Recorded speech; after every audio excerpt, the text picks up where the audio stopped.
Annie Mae Aquash lived unreserved. She spoke truth to power, and though her life was cut short, her courage still inspires generations.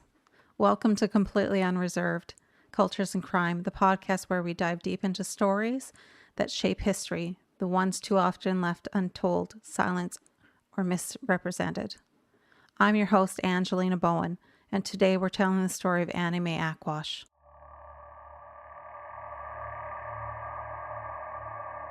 She was fearless, a mother, a teacher, a warrior of her people. Annie Mae Aquash was Mi'kmaq from Nova Scotia, and in the 1970s she became one of the strongest voices in American Indian movement. Standing on the front lines at Wounded Knee, organizing schools and clinics, and demanding justice for the Indigenous communities. But her passion, her visibility, and the chaos of the time made her a target.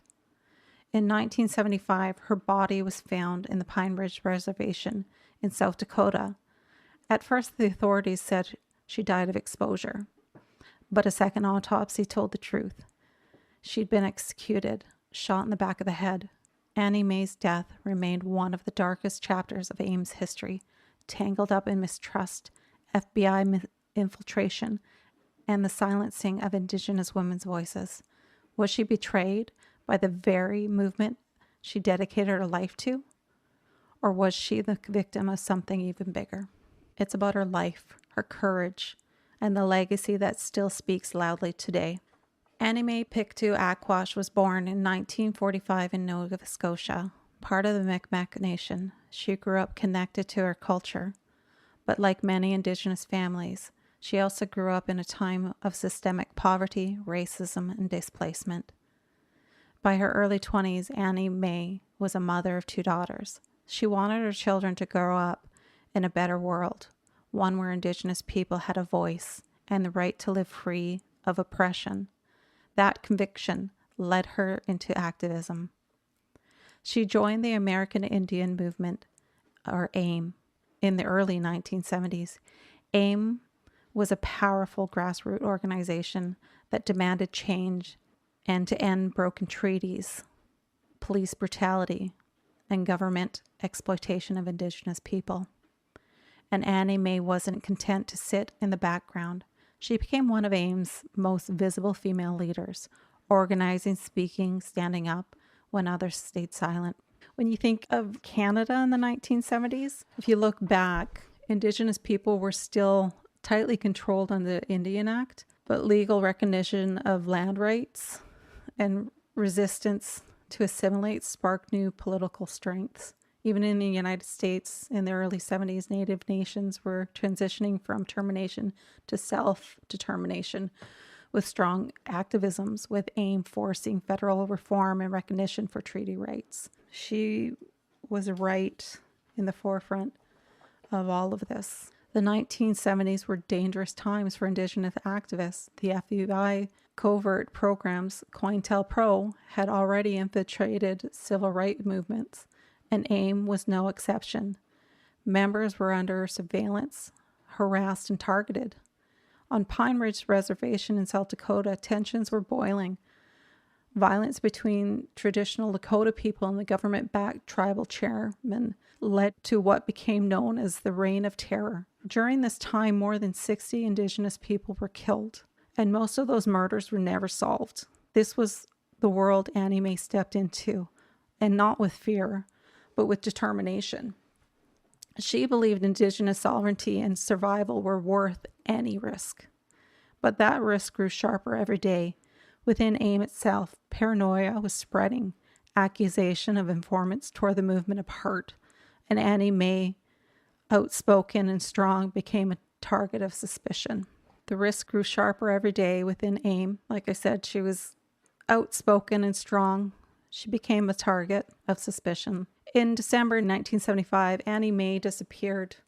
Friends and family were deeply concerned, but little was done at the time. 2 months later, in February 1976, her body was found in a remote area of the Pine Ridge Reservation. At first, officials reported she had died of exposure, just another Indigenous woman left in the cold. But her friends refused to accept that. A second autopsy revealed the truth. Annie Mae had been shot execution style in the back of the head. She was only 30 years old. Her murder stunned Indigenous communities. Who would kill Annie Mae and why? For decades, her case remained clouded in silence, fear, and betrayal. Many believed the FBI manipulated AIM from within, fueling suspicion that led to Annie Mae's death. Others pointed to factionalism within AIM itself. Indian Affairs investigated Annie Mae's death. The FBI took over, but the case went cold for decades.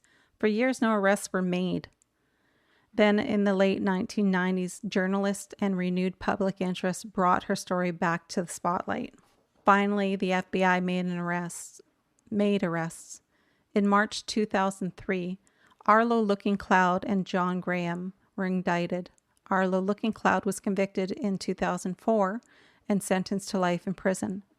Richard Marshall was indicted in 2008 for aiding and abetting but acquitted. Thelma Rios was indicted in 2009, pleading guilty to being an accessory to kidnapping and received a shorter sentence. In December in 2010, John Graham was convicted of felony murder and conspiracy. So just kind of looking back at how the arrests leading to the trial, I can't imagine how the families were feeling at this time, how the daughters, loved ones, the community were feeling. For decades, it wasn't until the late 90s and early 2000s that the law enforcement began to piece together what really happened. After a lengthy investigation, several AIM members were arrested, and that was John Graham, Arlo Looking Cloud, and Theda Nelson Clark. So John Graham, he was an AIM member originally from Canada and was charged for murder. He alleged to have helped plan and carry out the execution. Arlo Looking Cloud, a Lakota AIM member, admitted to being present during Annie Mae's death and later testified that Graham had ordered the killing. Theda Nelson, another AIM member, was accused of facilitating the murder, but her role was more indirect, connecting to a larger conspiracy within AIM. John Graham's trial. John Graham was also John Boy Patton. He was a Canadian citizen, Southern Tutchone First Nation, accused of kidnapping and murdering Aquash. He was first charged in the federal court for premeditated murder, but in 2009 in the Eighth Circuit Court of Appeal, it was dismissed for lack of jurisdiction. South Dakota takes over, and it's a state charges of felony murder and premeditated murder were filed there. In December 2010, Pennington County, South Dakota, where Looking Cloud says Graham pulled the trigger. Thelma Rios pleaded guilty to accessory charges and admitted her role in luring Annie Mae to her death.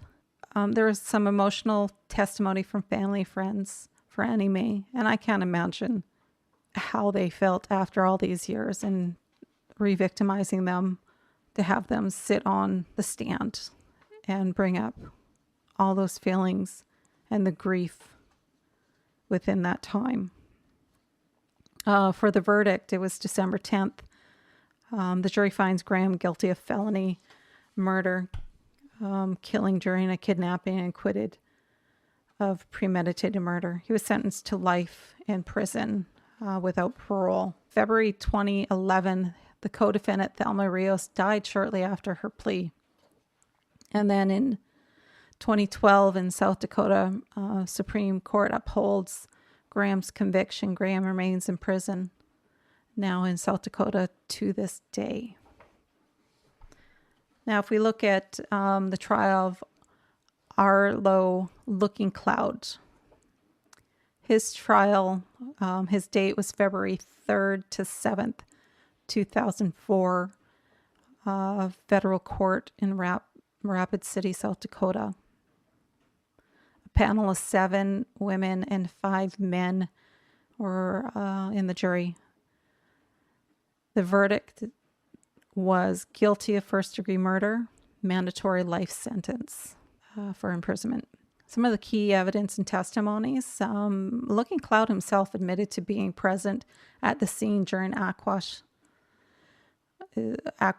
execution, but claimed he was unaware of the intent to kill her. Several witnesses testified that Looking Cloud had confessed his involvement to them prior to the trial. There was no direct physical evidence linking Looking Cloud to the murder. Nothing was presented to court. Looking Cloud actually appealed his conviction on several grounds, including admission of irrelevant and prejudicial evidence, hearsay, ineffective assistance of counsel, and insufficient evidence. The outcome of that, the U.S. Court of Appeal of the Eighth Circuit affirmed the conviction, rejecting all grounds of appeal, and that's good. Sentence reduction for Looking Cloud. I shake my head at this. Looking Cloud's sentence was reduced to 20 years in exchange for his testimony against co-defendant John Graham. And Looking Cloud was released from federal custody on November 10th, 2020. The family's response. Aquash's daughter and other family members have expressed skepticism about Looking Cloud's testimony and the justice process. The case continues to be a point of contention within Indigenous communities, with debates over the true motives behind Aquash's murder and the adequacy of the legal proceedings. The convictions finally provided some measure of justice for Annie Mae's family and the Indigenous communities, but even today, many questions linger. The FBI's role, the internal conflicts within AIM, and the cultural fear and suspicion surrounding the activism in the 1970s continue to cast a shadow on the story. Annie Mae's murder reminds us that speaking truth, standing up for justice, and demanding accountability can be dangerous, even within movements that are supposed to protect you. Her killers were convicted, yes, but the full story, the systemic pressures, the betrayals, and the cover-ups remain a cautionary tale. For her daughters, her community, and for us listening today, it's a reminder of the heavy cost borne by those who fight for justice. Next, we'll reflect on Annie Mae's enduring legacy, how her life and tragic death continue to inspire Indigenous activists, women's movements, and the fight for truth in the face of systemic injustice. Media has covered Annie Mae's murder extensively, documenting AIM's internal conflicts and systemic pressures faced by Indigenous activists. While convictions were secured, questions remained. The story continues to resonate with activists and Indigenous communities. Annie Mae is remembered as a fearless advocate for Indigenous rights. She worked tirelessly with AIM during some of the most dangerous periods of activism, including the Wounded Knee occupation in 1973. Her dedication, despite threats to her life, symbolizes the courage required to stand up against systemic oppression and governmental surveillance.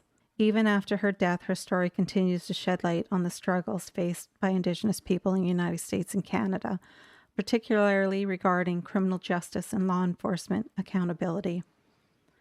Indigenous communities have used her story as a rally point for raising awareness about violence against Native women, internal community pressures, and systemic neglect. Her legacy encourages Indigenous activists to continue pursuing justice while acknowledging the complexities and risks within activist movements.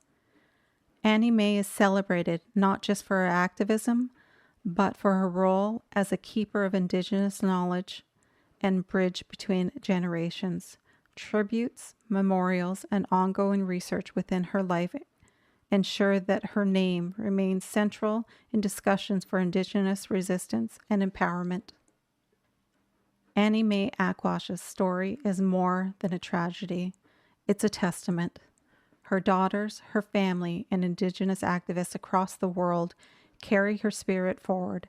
Annie Mae's legacy reminds us that truth matters, that justice matters, that silence is never the answer.